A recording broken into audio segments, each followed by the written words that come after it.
ಎಲ್ರಿಗೂ ನಮಸ್ಕಾರ. ನೀವು ನೋಡ್ತಾ ಇದ್ದೀರಾ ಟಿವಿ ವಿಕ್ರಮ. ನಾನು ಮುಮ್ತಾಜ್ ಅಬ್ದುಲ್ ನೆಲ್ಲಡ್ಕ. ನೀವೇನು ಟಿವಿ ವಿಕ್ರಮವನ್ನು ಸಬ್ಸ್ಕ್ರೈಬ್ ಮಾಡ್ತಾ ಇದ್ದರೆ ದಯವಿಟ್ಟು ಈ ಕೂಡಲೇ ಟಿವಿ ವಿಕ್ರಮವನ್ನು ಸಬ್ಸ್ಕ್ರೈಬ್ ಮಾಡಿ, ಹಾಗೆ ನಮ್ಮ ಎಲ್ಲ ವಿಡಿಯೋಸ್ಗಳನ್ನು ಲೈಕ್ ಮಾಡಿ, ಕಮೆಂಟ್ ಮಾಡಿ, ಹಾಗೆ ಶೇರ್ ಮಾಡಿ.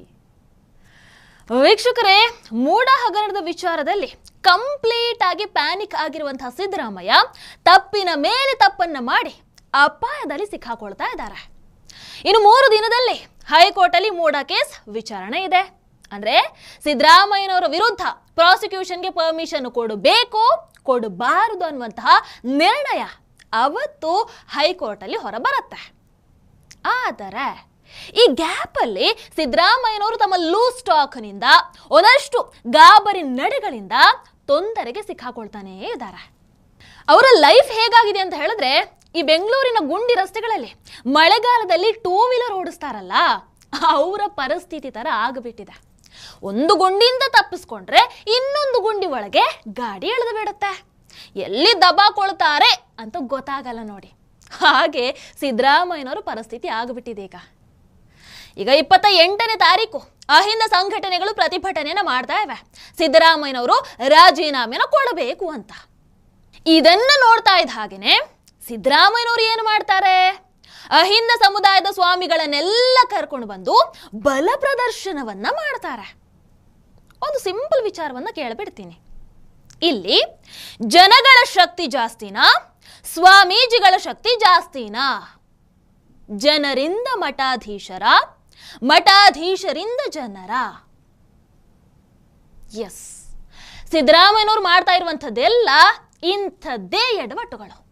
ಕುಮಾರಸ್ವಾಮಿ ಅವರು ವೈಟ್ನರ್ ಹಚ್ಚಿರುವಂತಹ ಮೂಡ ಪೇಪರ್ ಪಬ್ಲಿಕ್ ಮಾಡ್ತಾ ಇದ್ದ ಹಾಗೇನೆ ಸಿದ್ದರಾಮಯ್ಯನವರು ಟಾರ್ಚ್ ಅನ್ನ ಹಾಕಿ ವೈಟ್ನರ್ ಹಿಂದಿರುವಂತಹ ಅಕ್ಷರವನ್ನ ತೋರಿಸೋದಕ್ಕೆ ಬಂದು ಬಿಡ್ತಾರೆ. ಮುಂದ್ಗಡೆ ಲೈಟು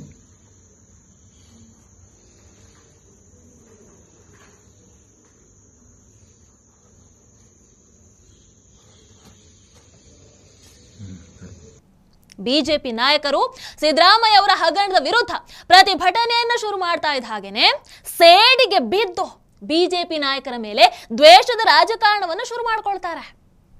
ಇವೆಲ್ಲವನ್ನ ಮಾಡ್ತಾ ತಾವು ಎಷ್ಟು ಪ್ಯಾನಿಕ್ ಆಗಿದ್ದೀನಿ ಅನ್ನುವಂಥದನ್ನ ತೋರಿಸ್ಕೊಳ್ಳೋದ್ರ ಜೊತೆಗೆ ತಮ್ಮ ವ್ಯಕ್ತಿತ್ವವನ್ನು ಕೂಡ ಬೆತ್ತಲೆಗೊಳಿಸಿಕೊಂಡು ಸಿದ್ದರಾಮಯ್ಯನವರು ನಿಂತು ಬಿಟ್ಟಿದ್ದಾರೆ. ಬಟ್ ಇವೆಲ್ಲದರ ಜೊತೆಗೆ ಡೇಂಜರಸ್ ಮಾತನ್ನ ಆಡಿ ಈಗ ದೊಡ್ಡ ಅಪಾಯದಲ್ಲಿ ತಗ್ಲಾಕೊಂಡಿದ್ದಾರೆ. ಯಾರು? ಅಫ್ಕೋರ್ಸ್ ಸಿದ್ದರಾಮಯ್ಯನವರು. ಟಿ.ಜೆ. ಅಬ್ರಹಾಂ ವಿರುದ್ಧ ಸಿದ್ದರಾಮಯ್ಯನವರು ಆಗಸ್ಟ್ 2ನೇ ತಾರೀಕು ಒಂದು ಮಾತನ್ನ ಆಡ್ತಾರೆ. ಏನಂತ?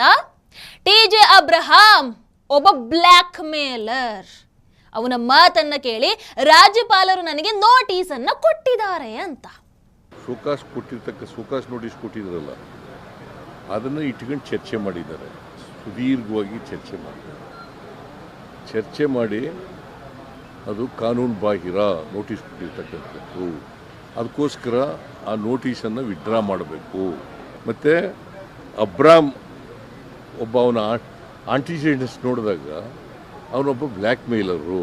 ಅವನ ಕಂಪ್ಲೇಂಟ್ ಮೇಲೆ ನೀವು ಆಕ್ಟ್ ಮಾಡಿರ್ತಕ್ಕಂಥದ್ದು ಕಾನೂನು ಬಾಹಿರವಾಗಿರ್ತಕ್ಕಂಥ ವಿಚಾರ. ಮತ್ತು ಅಬ್ರಾಮ್ ಒಬ್ಬ ಅವನ ಆಂಟಿಜೆಂಟ್ಸ್ ನೋಡಿದಾಗ ಅವನೊಬ್ಬ ಬ್ಲ್ಯಾಕ್ ಮೇಲರು. ಅವನ ಕಂಪ್ಲೇಂಟ್ ಮೇಲೆ ನೀವು ಆಕ್ಟ್ ಮಾಡಿರ್ತಕ್ಕಂಥದ್ದು ಕಾನೂನು ಬಾಹಿರವಾಗಿರ್ತಕ್ಕಂಥ ವಿಚಾರ. ಮೂಡ ಹಗರಣದಿಂದ ಸಿದ್ದರಾಮಯ್ಯನವರು ಬಚಾವ್ ಆಗಬಹುದೇನೋ, ಆದರೆ ಟಿ.ಜೆ. ಅಬ್ರಹಾಂ ಅವರ ಬಗ್ಗೆ ಆಡಿರುವಂತಹ ಹೀನಾಯವಾದಂತಹ ಮಾತುಗಳಿವೆಯಲ್ಲ, ಸಿದ್ದರಾಮಯ್ಯ ಅವರನ್ನ ನೇರವಾಗಿ ಜೈಲು ಕಂಬಿ ಹಿಂದೆ ಸೇರಿಸುವಂತಹ ಚಾನ್ಸಸ್ ಇದೆ. ಯಾಕೆ ಅಂತ ಕೇಳಿ. ಟಿ.ಜೆ. ಅಬ್ರಹಾಂ ಅವರು ಈ ಅವಮಾನಕ್ಕೆ ಪ್ರತೀಕಾರವನ್ನ ತೀರಿಸಿಕೊಳ್ಳೋದಕ್ಕೆ ಸಿದ್ಧರಾಗಿದ್ದಾರೆ. ಹೇಗೆ?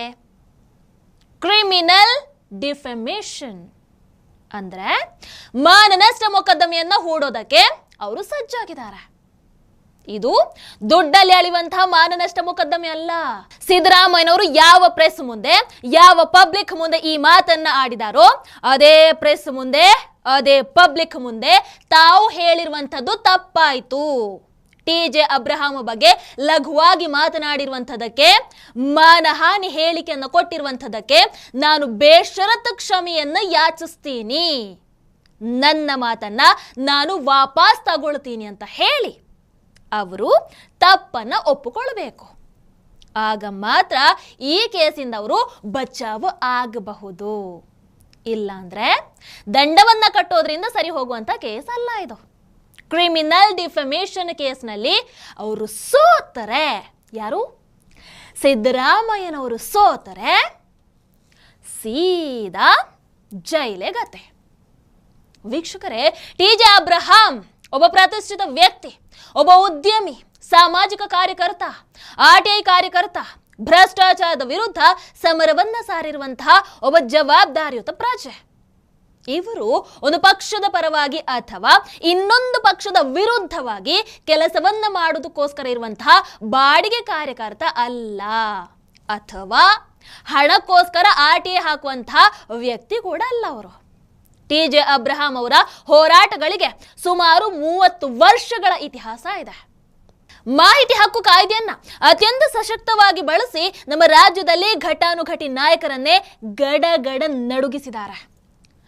2011ರಲ್ಲಿ ಅವತ್ತಿನ foreign affairs minister SM. Krishna ಅವರ ವಿರುದ್ಧನೇ ಕೇಸ್ ಬೀಳೋ ಹಾಗೆ ಮಾಡ್ತಾರೆ. ಎಸ್.ಎಂ. ಕೃಷ್ಣ ಅವರು 1999 ಅದೇ ರೀತಿ 2004ರ ಅವಧಿಯಲ್ಲಿ ಸಿಎಂ ಆಗಿದ್ದಂತಹ ಸಂದರ್ಭದಲ್ಲಿ ವೈಯಕ್ತಿಕ ಲಾಭಕ್ಕೋಸ್ಕರ ರಾಜ್ಯದ ನೈಸರ್ಗಿಕ ಸಂಪನ್ಮೂಲವನ್ನ ನಾಶ ಮಾಡಿದ್ದಾರೆ ಅಂತ ಅಬ್ರಹಾಂ ಅವರು ಕಂಪ್ಲೇಂಟ್ ಅನ್ನು ಮಾಡ್ತಾರೆ. ಅಂದ್ರೆ ಎಸ್.ಎಂ. ಕೃಷ್ಣ ಅರಣ್ಯ ಪ್ರದೇಶಗಳನ್ನ ಡಿನೋಟಿಫೈ ಮಾಡಿದ್ದು ವೈಯಕ್ತಿಕ ಲಾಭಕ್ಕೋಸ್ಕರ, ಅಕ್ರಮ ಗಣಿಗಾರಿಕೆಗೆ ಇವರು ಕುಮ್ಮಕ್ಕನ್ನ ನೀಡ್ತಾ ಇದ್ದಾರೆ ಅಂತ ಅಬ್ರಹಾಂ ಆರೋಪವನ್ನ ಮಾಡಿದ್ರು. ಅದ್ರ ಜೊತೆಗೆ ಎಸ್.ಎಂ. ಕೃಷ್ಣ ಮತ್ತು ಅವರ ಕುಟುಂಬದವರು ಬೇನಾಮಿ ಆಸ್ತಿ ಸಂಪಾದನೆಯನ್ನ ಮಾಡಿದ್ದಾರೆ ಅಂತ ಕೂಡ ಕಂಪ್ಲೇಂಟ್ ಅನ್ನ ಕೊಟ್ಟಿದ್ರು. ಆದ್ರೆ ಇದ್ಯಾವುದನ್ನ ಕೂಡ ಅವರು ವಿದೌಟ್ ರೆಕಾರ್ಡ್ಸ್ ಮಾಡಿರ್ಲಿಲ್ಲ. ಆರ್ಟಿಐನಿಂದ ಮಾಹಿತಿಯನ್ನ ಪಡ್ಕೊಂಡೇ ಕಂಪ್ಲೇಂಟ್ ಅನ್ನ ಮಾಡಿರುವಂತದ್ದು. ಕೇವಲ ಎಸ್.ಎಂ. ಕೃಷ್ಣ ಮಾತ್ರ ಅಲ್ಲ, ಎಚ್.ಡಿ. ಕುಮಾರಸ್ವಾಮಿ, ಅದೇ ರೀತಿ ಮಾಜಿ ಸಿಎಂ ಧರಮ್ ಸಿಂಗ್, ಹಾಗೆ ಇನ್ನೊಂದು 11 ಅಧಿಕಾರಿಗಳು ಅಬ್ರಹಾಂ ಅವರ ಕೆಂಗಣ್ಣಿಗೆ ಗುರಿಯಾಗಿದ್ರು. ಕುಮಾರಸ್ವಾಮಿ ವಿರುದ್ಧ ಶ್ರೀ ಸಾಯಿ ಮಿನರಲ್ಸ್ ಹೆಸರಿನಲ್ಲಿ ಅಕ್ರಮ ಗಣಿಗಾರಿಕೆ ಗುತ್ತಿಗೆಯನ್ನು ನೀಡಿದ್ದಾರೆ ಅಂತ ಕಂಪ್ಲೇಂಟ್ ಕೂಡ ಆಗಿತ್ತು. ಅದೇ ರೀತಿಯಲ್ಲಿ ಧರಮ್ ಸಿಂಗ್ ವಿರುದ್ಧ ತಾತ್ಕಾಲಿಕ ಸಾರಿಗೆ ಪರವಾನಗಿ ನೀಡಿರೋ ಬಗ್ಗೆ ಕಂಪ್ಲೇಂಟ್ ಕೊಡಲಾಗಿತ್ತು. ಅಬ್ರಹಾಂ ಅವರ ದೂರಿನ ಆಧಾರದ ಮೇಲೆ ಕರ್ನಾಟಕದ ಸ್ಪೆಷಲ್ ಕೋರ್ಟ್ ತನಿಖೆಗೆ ಆದೇಶವನ್ನು ಕೂಡ ನೀಡಿತ್ತು. ಇದು ಕಾಂಗ್ರೆಸ್ ಮತ್ತು ಜೆಡಿಎಸ್ ನಾಯಕರ ವಿರುದ್ಧ ಮಾಡಿರುವಂತಹ ಆರೋಪಗಳು. ದಟ್ ಮೀನ್ಸ್ ಈ ಅಬ್ರಹಾಂ ಬಿಜೆಪಿಯ ಬಂಟ ಅಂತ ಹೇಳಬಹುದಾ? ನೋವೇ, ಚಾನ್ಸೇ ಇಲ್ಲ. ಬಿಜೆಪಿಯ ನಾಯಕ ಮಾಜಿ ಸಿಎಂ ಯಡಿಯೂರಪ್ಪ ಅವರ ವಿರುದ್ಧ ಕೂಡ ಅಬ್ರಹಾಂ ಸಿಡಿದೆದ್ದಿದ್ರು. ರಾಮಲಿಂಗಂ ಕನ್ಸ್ಟ್ರಕ್ಷನ್ ಕಂಪನಿ ಲಿಮಿಟೆಡ್ ಅನ್ನುವಂತಹ ಖಾಸಗಿ ಸಂಸ್ಥೆಗೆ ವಸತಿ ಯೋಜನೆಯ ಗುತ್ತಿಗೆಯನ್ನು ನೀಡಿರೋದಕ್ಕೆ ಯಡಿಯೂರಪ್ಪ ಅವರು ಲಂಚವನ್ನ ತಗೊಂಡಿದ್ರು ಅನ್ನುವಂತಹ ಆರೋಪವನ್ನ ಕೂಡ ಅಬ್ರಹಾಂ ಅವರು ಮಾಡಿದ್ರು. ಇದು 2021ರಲ್ಲಿ. ಯಡಿಯೂರಪ್ಪ ಮಾತ್ರ ಅಲ್ಲ, ಒಂದಷ್ಟು ಜನ IAS ಅಧಿಕಾರಿಗಳು, ಯಡಿಯೂರಪ್ಪನವರ ಸಂಬಂಧಿಗಳು, ಹೀಗೆ ಎಲ್ಲರ ವಿರುದ್ಧ ಕೂಡ ಅಬ್ರಹಾಂ ಖಾಸಗಿ ದೂರನ್ನ ಸಲ್ಲಿಸಿದ್ರು. ಅಂದಿನ ರಾಜ್ಯಪಾಲ ವಜುಭಾಯಿ ವಾಲಾ ಅವರ ಬಳಿ ಪ್ರಾಸಿಕ್ಯೂಷನ್ಗೆ ಪರ್ಮಿಷನ್ ಅನ್ನು ಕೊಡೋದಕ್ಕೆ ಮನವಿಯನ್ನು ಕೂಡ ಮಾಡಿದ್ರು. ಆದರೆ ರಾಜ್ಯಪಾಲರು ಆಗ ಪರ್ಮಿಷನ್ ಅನ್ನ ಕೊಟ್ಟಿರಲಿಲ್ಲ. ಸೊ ಅಬ್ರಹಾಂ ಅವರು ನಿರಂತರವಾಗಿ ಎಲ್ಲಾ ಪಕ್ಷದ ನಾಯಕರ ವಿರುದ್ಧ ಭ್ರಷ್ಟಾಚಾರ ನಿಗ್ರಹಕ್ಕೋಸ್ಕರ ಹೋರಾಟವನ್ನ ಮಾಡಿಕೊಂಡೇ ಬಂದಿದ್ದಾರೆ. In fact Dharam Singh, S M. ಕೃಷ್ಣ, ಕುಮಾರಸ್ವಾಮಿ, ಯಡಿಯೂರಪ್ಪ ಇವರ ವಿರುದ್ಧ ಎಲ್ಲ ಆರೋಪ ಬಂದಾಗ ರಾಜ್ಯಪಾಲರು ಪ್ರಾಸಿಕ್ಯೂಷನ್ಗೆ ನೇರವಾಗಿ ಪರ್ಮಿಷನ್ ಅನ್ನು ಕೊಡಬಹುದಿತ್ತು. ಆ ಆಪ್ಷನ್ ಆಗ ಇತ್ತು. ಈಗಿನ ತರ ಶೋಕಾಸ್ ನೋಟಿಸ್ ಅನ್ನ ಕೊಟ್ಟು ಉತ್ತರಕ್ಕೋಸ್ಕರ ಕಾಯುವಂತ ಪ್ರೊಸೀಜರ್ ಆಗ ಇರಲಿಲ್ಲ. So Siddaramaiah is actually very lucky. ಅವರಿಗೆ ತಪ್ಪಿಸ್ಕೊಳ್ಳೋದಕ್ಕೆ, ಕಾಲವ್ಯಯ ಮಾಡೋದಕ್ಕೆ ಸಾಕಷ್ಟು ಅವಕಾಶಗಳು ಸಿಕ್ಕಿವೆ. ಇಂತಹ ಒಬ್ಬ ನಿಷ್ಠುರ ಹೋರಾಟಗಾರ ಟಿ.ಜೆ. ಅಬ್ರಹಾಂ ವಿರುದ್ಧ ಸಿದ್ದರಾಮಯ್ಯನವರು ಈಗ ಬ್ಲ್ಯಾಕ್ ಮೇಲರ್ ಅನ್ನುವಂತಹ ಆರೋಪವನ್ನ ಮಾಡ್ತಾ ಇದ್ದಾರೆ. ಇದಕ್ಕೂ ಮೊದಲು ಯಡಿಯೂರಪ್ಪ ಅವರ ವಿರುದ್ಧ, ಅದೇ ರೀತಿ ಕುಮಾರಸ್ವಾಮಿ ಅವರ ವಿರುದ್ಧ ಇದೇ ಟಿ.ಜೆ. ಅಬ್ರಹಾಂ ಆರೋಪವನ್ನ ಮಾಡಿದಾಗ ಅವರ ಮಾತನ್ನೇ ಆಧಾರವಾಗಿ ಇಟ್ಕೊಂಡು ರಾಜಕೀಯ ಅಸ್ತ್ರ ಮಾಡ್ಕೊಂಡಿದ್ರು. ಯಾರು? ಇದೇ ಸಿದ್ದರಾಮಯ್ಯನವರು. ಈಗ ತಮ್ಮ ವಿರುದ್ಧ ಆರೋಪ ಬಂದುಬಿಟ್ಟಿದೆ. So TJ Abraham black mailer ತರ ಕಾಣಿಸ್ತಾ ಇದ್ದಾರೆ. ಮನಸ್ಸು ಮಾಡಿದ್ರೆ ಸಿದ್ದರಾಮಯ್ಯ ಅವರನ್ನ ಬ್ಲ್ಯಾಕ್ ಮೇಲ್ ಮಾಡುವಂಥದ್ದು ಅಬ್ರಹಾಂ ಅವರಿಗೆ ದೊಡ್ಡ ವಿಚಾರನೇ ಆಗಿರಲಿಲ್ಲ. ಬ್ಲ್ಯಾಕ್ ಮೇಲ್ ಕೂಡ ಮಾಡದೇನೆ ಸೈಲೆಂಟ್ ಆಗಿ ಡೀಲ್ ಮಾಡಿಕೊಂಡು ಕೋಟಿ ಕೋಟಿ ಜೇಬಿಗೆ ಇಳಿಸ್ಕೊಳ್ಬಹುದಿತ್ತು. ಆದರೆ ರಾಜ್ಯದ ಹಿತಕ್ಕೋಸ್ಕರ ಈ ಹಗರಣವನ್ನ ಅಬ್ರಹಾಂ ಅವರು ಬಯಲಿಗೆ ಎಳೆದಿದ್ದಾರೆ. ಅಂಥವರ ಬಗ್ಗೆ ಸಿದ್ದರಾಮಯ್ಯನವರು ಈಗ ಓಪನ್ ಆಗಿ ಬ್ಲ್ಯಾಕ್ ಮೇಲರ್ ಅಂತ ಆಪಾದನೆಯನ್ನ ಮಾಡೋ ಮೂಲಕ ಸಂಕಷ್ಟಕ್ಕೆ ಸಿಲುಕಿಕೊಂಡಿದ್ದಾರೆ. ಅಬ್ರಹಾಂ ಇದನ್ನ ತುಂಬಾ ಸೀರಿಯಸ್ ಆಗಿ ತಗೊಂಡಿದ್ದಾರೆ. ಆಕ್ಚುಲಿ ಅವತ್ತು ನೇರವಾಗಿ ಸಿದ್ದು ಟ್ವೀಟ್ಗೆ ರಿಪ್ಲೈಯನ್ನು ಕೂಡ ಮಾಡ್ತಾರೆ ಅಬ್ರಹಾಂ ಅವರು. ಏನಂತ? ನಿಮ್ಮ ಈ ಮಾತು ನನಗೆ ತುಂಬಾ ನೋವನ್ನು ಉಂಟು ಮಾಡಿದೆ, ಅದೇ ರೀತಿ ನನಗೆ ಅವಮಾನ ಆಗಿದೆ. ನೀವು ಈ ಮಾತನ್ನ ಆಡಿರುವಂಥದ್ದು ಮೀಡಿಯಾ ಮತ್ತು ಪಬ್ಲಿಕ್ ಮುಂದೆ. ಬ್ಲ್ಯಾಕ್ ಮೇಲರ್ ಅಂತ ಹೇಳಿರುವಂತಹ ಮಾತನ್ನ ನೀವು ವಾಪಸ್ ತಗೊಂಡು ಸಾರ್ವಜನಿಕವಾಗಿ ಬಹಿರಂಗ ಕ್ಷಮೆ ಯಾಚನೆಯನ್ನ ಮಾಡಿದ್ರೆ ಸರಿ, ಇಲ್ಲ ಅಂದ್ರೆ ಕ್ರಿಮಿನಲ್ ಡಿಫಮೇಷನ್ ಹಾಕ್ತೀನಿ, ಕೋರ್ಟಲ್ಲಿ ನೋಡ್ಕೊಳ್ತೀನಿ ಹೀಗಂತ ಅವತ್ತೇ ಅಬ್ರಹಾಂ ಅವರು ಹೇಳಿದ್ರು. ಅಂಡ್ ಅದರ ಜೊತೆಗೆ ಒಂದು ಲೀಗಲ್ ಲೆಟರ್ ಕೂಡ ಅವರು ಅಟ್ಯಾಚ್ ಮಾಡಿದ್ರು. ಆದ್ರೆ ಅಧಿಕಾರದ ಮದದಲ್ಲಿರುವಂತಹ ಸಿದ್ದರಾಮಯ್ಯನವರು ಇವತ್ತಿನ ತನಕ ತಮ್ಮ ಮಾತಿಗೆ ಕ್ಷಮೆಯನ್ನ ಕೇಳಲಿಲ್ಲ. ಉಡಾಫೆಯಿಂದ ಅಬ್ರಹಾಂ ಅವರನ್ನ ನಿರ್ಲಕ್ಷ್ಯ ಮಾಡ್ತಾ ಇದ್ದಾರೆ. ಅಭಿಷೇಕ್ ಸಿಂಘ್ವಿ ಅವರು ಬಂದಿದ್ದಾರೆ. ಸೊ ಮೂಡಾ ಹಗರಣದಲ್ಲಿ ಬಚಾವಾಗಿ ಬಿಡ್ತೀನಿ ಅನ್ನುವಂತಹ ಹುಂಬು ಧೈರ್ಯದಲ್ಲಿ ಸಿದ್ದರಾಮಯ್ಯನವರು ಇದ್ದಾರೆ. ಆದರೆ TJ ಅಬ್ರಹಾಂ ಮುಂದಿಟ್ಟಂತಹ ಹೆಜ್ಜೆಯನ್ನ ಯಾವತ್ತೂ ಕೂಡ ಹಿಂದೆ ಇಡೋರು ಅಲ್ಲ. ಬಹುಶಃ ಇದೇ 29ರ ನಂತರ ಅವರು ಕ್ರಿಮಿನಲ್ ಡಿಫಮೇಷನ್ ಕೇಸನ್ನು ಹಾಕಿ ಸಿದ್ದರಾಮಯ್ಯ ಅವರನ್ನ ಕಟಕಟ ಎದುರಿಗೆ ನಿಲ್ಲಿಸ್ತಾರೆ.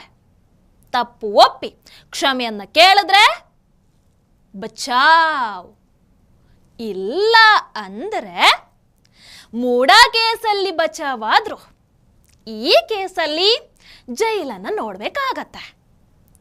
ಆಮೇಲೆ ಜಾಮೀನು ಸಿಗಬಹುದು. ಆದರೆ ಜೈಲಿಗೆ ಹೋಗಿ ಬಂದೋರು ಅನ್ನುವಂತಹ ಕ್ರೆಡಿಟ್ ಇಂದ ತಪ್ಪಿಸ್ಕೊಳ್ಳೋದಕ್ಕೆ ಆಗಲ್ವಲ್ಲ, ಹೌದಲ್ವೋ? ನೀವೇನಂದ್ರೆ ದಯವಿಟ್ಟು ಕಾಮೆಂಟ್ ಮೂಲಕ ತಿಳಿಸಿ. ಹಾಗೆ ವಿಡಿಯೋ ನಿಮಗೆ ಇಷ್ಟದಲ್ಲಿ ಲೈಕ್ ಮಾಡಿ, ಶೇರ್ ಮಾಡಿ. ನಮಸ್ಕಾರ.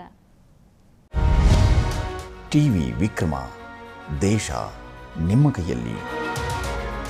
ಈ ಕಾರ್ಯಕ್ರಮ ನಿಮಗೆ ಇಷ್ಟ ಆಗಿದ್ದಲ್ಲಿ ಲೈಕ್, ಶೇರ್ ಹಾಗೂ ಕಮೆಂಟ್ ಮಾಡಿ. ಟಿವಿ ವಿಕ್ರಮದ ಕಾರ್ಯಕ್ರಮಗಳನ್ನು ನಿರಂತರವಾಗಿ ವೀಕ್ಷಿಸಲು ಸಬ್ಸ್ಕ್ರೈಬ್ ಮಾಡಿ, ಬೆಲ್ ಐಕನ್ ಒತ್ತಿ.